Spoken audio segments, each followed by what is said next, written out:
Y este domingo se realizó el tradicional Te Deum de la Iglesia Evangélica y la ceremonia ecuménica contó con la presencia de la presidenta Michelle Bachelet y su gabinete ministerial. Y también estuvo ahí presente el exmandatario Sebastián Piñera. Queremos conocer ahí más detalles y estamos en CNN Chile con el obispo de la Iglesia Evangélica, Emiliano Soto, a quien le damos la bienvenida. ¿Cómo está hoy? Muy bien, muchas gracias por la invitación a conversar.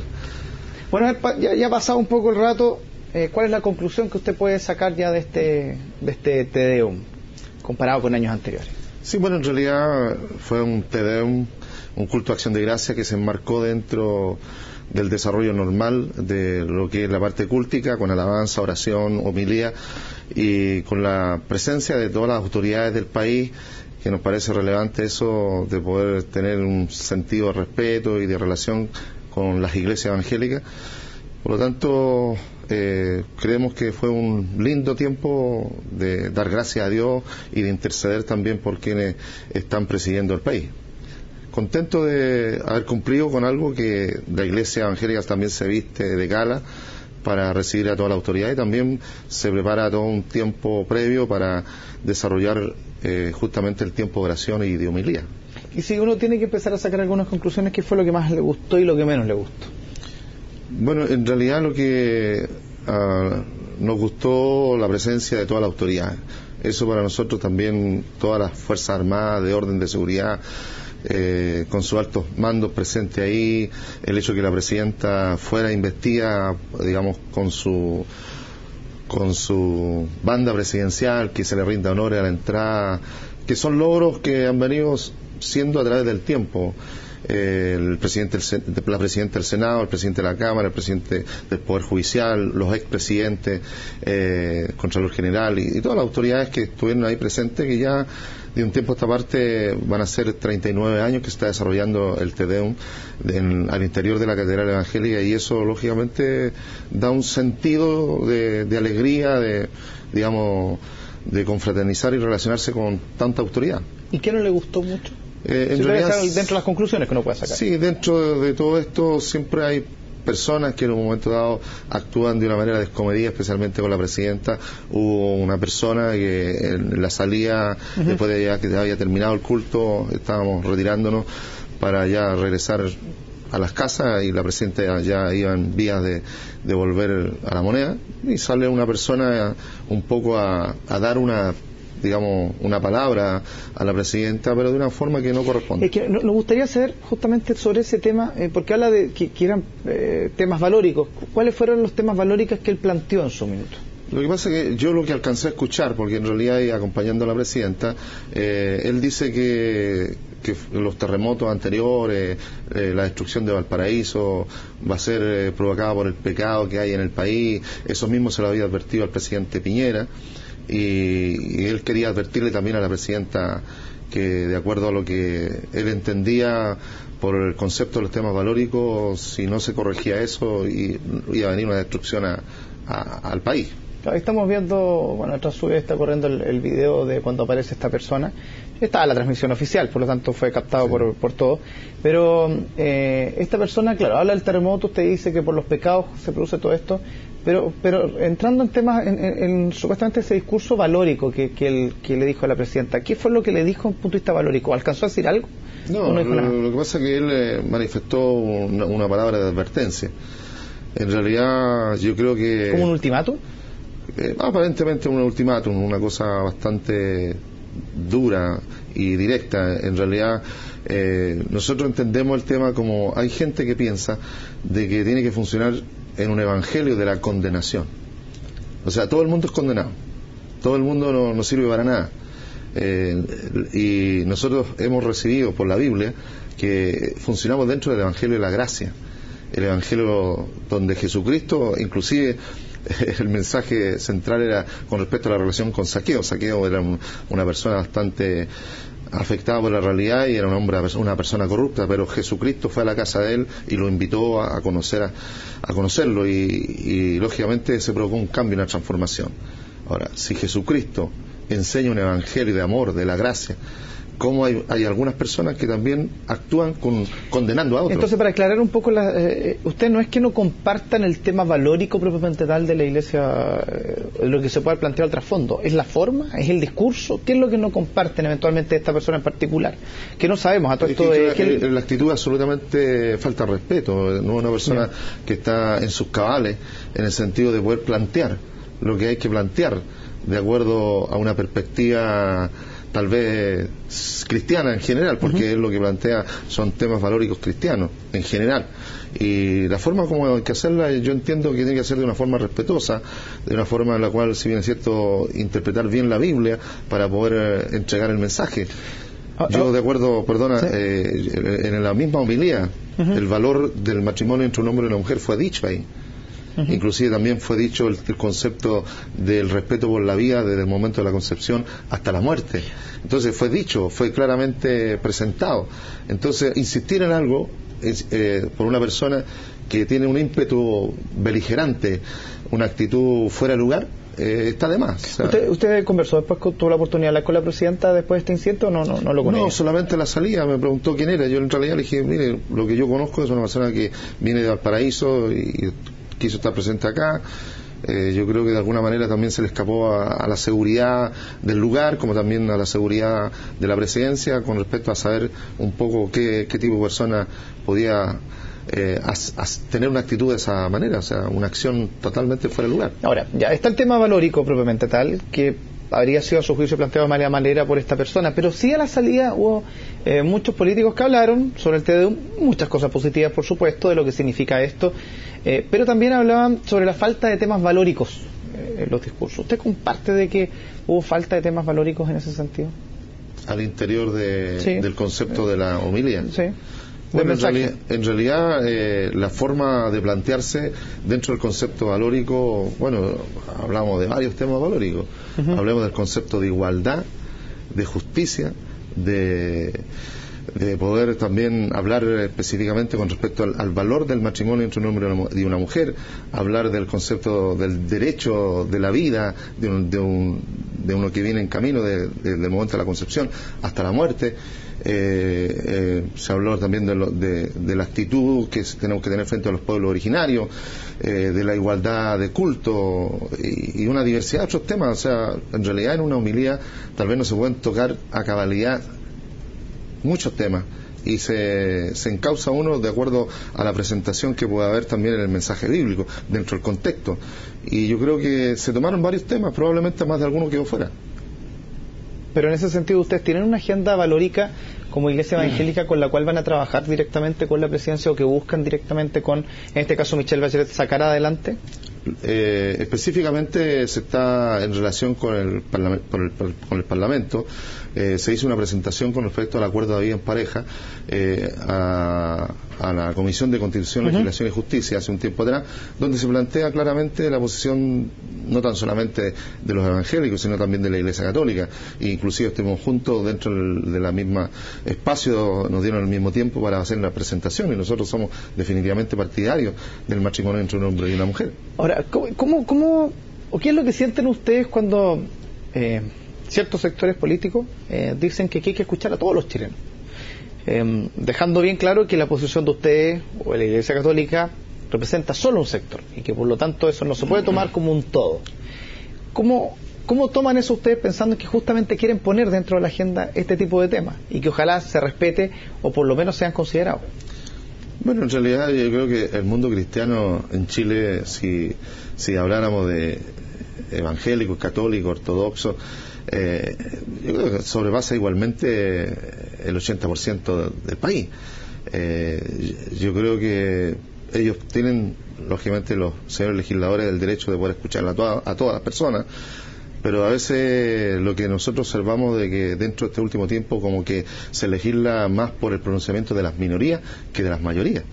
Y alguna explicación ellos nos han dado en el sentido de que es una realidad social que hay que atender, son situaciones puntuales que también hay que llevarlas adelante, y nosotros hemos insistido en eso, de que también escuche lo que la mayoría de las personas le está transmitiendo. Porque lo digo principalmente con temas, por ejemplo, el acuerdo de vida en pareja, el aborto terapéutico, porque hay otros temas que son más valóricos, que hay más acuerdo a nivel social. Sí. Pero eso están generando hasta el día de hoy diferencias bastante grandes. Claro, bueno, en estos momentos, fuera del acuerdo bien pareja, que ya debe estar por ser ley tal vez en unas semanas más, y que inclusive se elevó a nivel de incluir dentro del registro civil la condición de pareja del mismo sexo, que lógicamente uno no está de acuerdo, pero ya nosotros conscientemente y con nuestras convicciones colocamos nuestras propuestas ahí. Ahora que los señores legisladores que están en la posición de legislar tengan que hacer otra cosa, ya les compete a ellos, y es su conciencia la que en un momento dado serán juzgados de acuerdo a sus propias decisiones. Y con respecto al tema del aborto, nosotros somos todos, yo creo todo el mundo cristiano y la gran mayoría de los chilenos somos todos contrarios al aborto. El punto de que se está hablando de poder legislar con respecto al aborto terapéutico y bajo las 3 concepciones que hasta el momento se han venido trabajando.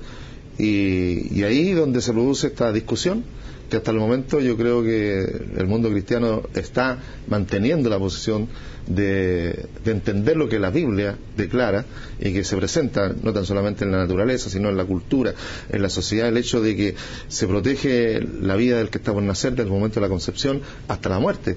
Y eso yo creo que son conceptos tan generales, tan obvios, que cuesta entender que hay gente que pretenda avanzar en una legislación que no sabemos si acaso le va a hacer bien al país. Eso tal vez a futuro sean los frutos negativos o positivos de eso para los que van a legislar. ¿Cuántos evangélicos hay en Chile en estos momentos? Bueno, en estos momentos nosotros, de acuerdo a los últimos censos que han habido, aproximadamente el 20% de la población nacional se considera evangélica. 3 millones, claro, 400.000 personas aprox que están, digamos, relacionadas con el credo evangélico. ¿Y eso inevitablemente para ustedes no les trae una tranquilidad desde el punto de vista del peso del voto, por ejemplo, para poder poner temas importantes en el país en discusión política? Y el peso que eso significa que ustedes sean un número importante en el país y que por lo tanto eso pueda definir claramente una votación política en una votación en una elección. Sí, efectivamente se sabe que hay un peso político en este porcentaje de gente, aunque el evangélico también de repente tiene sus aprehensiones con respecto inclusive a poder votar o no votar. Creo que dentro de las últimas elecciones se dio el hecho de que, a pesar de que la presidenta Bachelet tenía en su programa el hecho de poder legislar especialmente en estos temas, igualmente hubo una inclinación y sacó casi el 60% de los votos. Ahora, a futuro se verá, yo creo que cada vez más se va despertando y hay un cada vez más acercamiento a poder entender y comprender lo que significa dar un voto en un momento de las elecciones, especialmente presidenciales.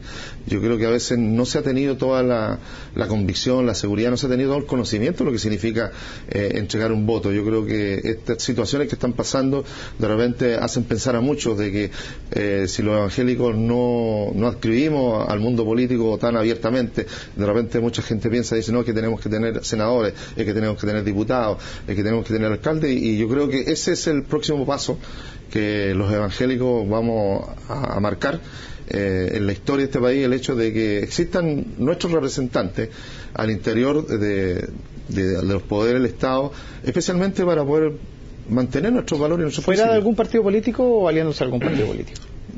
Yo creo que hasta el momento, yo lo estoy diciendo ahora, no lo estoy diciendo con un conocimiento de causa futura, pero creo que ha despertado un interés real muchos sectores evangélicos de poder tener representantes propios que interpreten. ¿Crear un partido político, por ejemplo? No sé si acaso crear un partido político, pero unirse a quienes también comparten los mismos valores, los mismos principios y de alguna manera poder desarrollar un país que en el fondo interprete realmente lo que se está pensando. Y por último, ¿se sintieron más apoyados con el presidente Piñera o se sienten más representados con la presidenta Bachelet? A ver, lo que ocurrió, y yo hablo en base a la realidad, lo que ocurrió que en el anterior gobierno la presidenta Michelle Bachelet, ella mostró una apertura y una relación bastante positiva con el mundo evangélico. O sea, ¿cuáles son los hechos? Los hechos declaran de que hay un Día Nacional de la Iglesia Evangélica que fue marcado feriado, e insertar los capellanes dentro de las Fuerzas Armadas también es algo que gestionó a partir del Ejecutivo. El tema de tener una oficina de asuntos religiosos, no tan solamente acá, sino coordinado a nivel nacional. Esto de tener una apertura mayor de relación, de conversación, en realidad hemos contabilizado una gran cantidad de hechos puntuales que la presidenta Bachelet marcó en su gobierno anterior. En el gobierno del presidente Piñera se pensó de que pudiésemos seguir avanzando en los temas. Habían inclusive 30 puntos que se le presentaron previo a la elección, y lamentablemente de eso se avanzó muy poco, sino 3, 4 puntos que se lograron obtener en el desarrollo del mundo evangélico.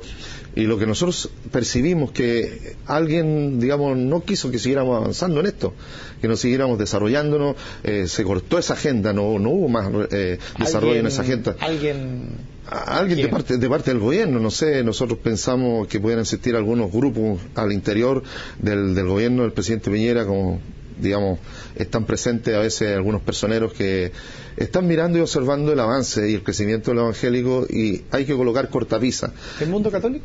No específicamente el mundo católico. Yo creo que hay algunos personeros que, por ejemplo, el hecho de volver o de incluir claramente la ley 19.638 al interior de la ley 20.500, donde para poder marcar igualdad de credo en Chile se pierde la igualdad. ¿Por qué? Porque queda la ley 19.638 metida dentro de otra ley. Entonces se marca una diferencia, porque la ley 20.500 apunta a todas las demás entidades territoriales y funcionales. Entonces, como volver atrás, esta persecución que hubo al tema de la tributación de las iglesias y los pastores, son parte de un trabajo que en un momento dado se dio negativo hacia la iglesia evangélica. ¿Usted tiene sospecha o sabe que nadie no quiere como decirlo con nombre y apellido? Lo que pasa es que son sospechas y conocimiento de personas que, no se pretende dar nombre para no complicar figuras públicas, que en un momento dado nosotros lo vimos enviando cartas a los pastores de regiones, manifestando una contrariedad hacia las organizaciones que presidimos acá en Santiago. ¿Pero era ministro? Ministros y personas que estaban relacionadas ahí. Ahora, si ellos piden las disculpas, ojalá que pidan las disculpas para poder entender por qué afectaron de esa manera a un sector importante de la iglesia evangélica. De hecho... ¿Pero, por ejemplo, del Ministerio del Interior? No del Ministerio del Exterior. De hecho, si usted se recuerda, nosotros tuvimos que ser excluidos del mismo culto de Acción de Gracia por 3 años. Un gran segmento de la iglesia evangélica fue excluido. Ahora fue excluido por acciones que provenían justamente de... Es que es bueno transparentar un poco claro. de qué acciones de quiénes, porque aquí pueden pagar justo por pecadores también. Pues entonces, si hablamos de quiénes... Bueno, la persona que estaba en relación con la iglesia evangélica en ese momento era el ministro Cristian Larroulet. Ahora, nosotros acudimos, en el caso de los capellanes, acudimos a Andrés Alamán cuando fue ministro de Defensa. Le dijimos, mira, esto está pasando, pero nos gustaría que pudiésemos corregir esto. ¿Y qué le dijeron? Y Andrés Alamán se tomaba la cabeza a 2 manos, y decía, ¿y cómo Cristian Larroulet hace esto? Porque era una conversación. El hecho de que todavía no estén contratados los capellanes nacionales dentro de las instituciones, quiere firmar un decreto, es una cosa tan simple como esa. Nunca se logró. Era como diciendo los evangélicos, oye, los evangélicos hay que mantenerlo ahí nomás. Entonces ese tipo de situaciones nosotros la vivimos, o a mí me tocó vivirla a nivel personal.